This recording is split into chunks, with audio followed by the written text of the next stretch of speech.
It's a dreaded term in the world of real estate, a homeowner going into default. The consequences are usually a hefty financial penalty and potentially a long court battle. Well, that's the position several buyers at the beleaguered Weber Yards development find themselves in Kitchener. The buyers say they have the money, but the builder won't let them pay. CTV's Jeff Pickel explores why.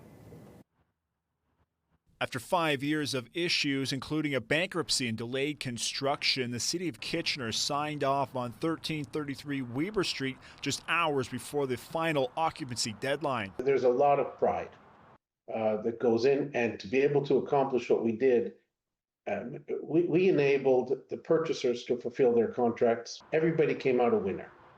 And we did it all in record time. A major win for the builder, but not so much for several people who originally agreed to purchase a condo and say they were told they would be able to terminate their deal after the bankruptcy and delays. It was always stated that we would have the option to get our deposit back. In August of this year, A.J. Lewis and others were told there would be no contract termination. It was just pretty much we were blindsided with this information. Lewis says if he had known he was still under contract, he would have at least been prepared. Oh, that would make a big difference because we would at least have a plan, right? We would have a plan of how to close the unit. With the builder in a race to meet the outside occupancy deadline of September 19th, they made it just barely. So they were on the last minute.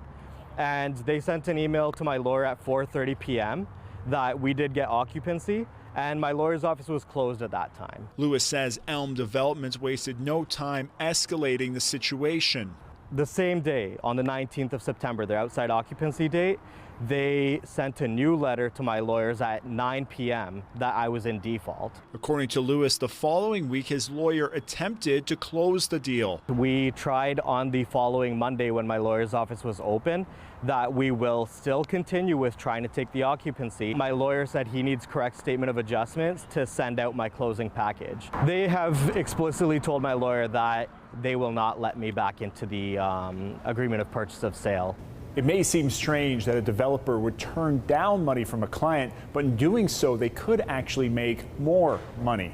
The builder is incentivized by having the buyer terminate their agreement because in that case, it allows the builder to keep the deposit as forfeited. Saloni Malhotra is a partner at Sobrera Law in Waterloo. She explains, along with keeping the deposit, the developer can also sue for damages. In this case, if the original purchaser bought the condo for $500,000 and the unit is resold for less, say $400,000, the developer can sue the original buyer for the difference of $100,000 and keep the $70,000 deposit. But Malhotra says buyers also have options. There is a concept in litigation called relief of forfeiture.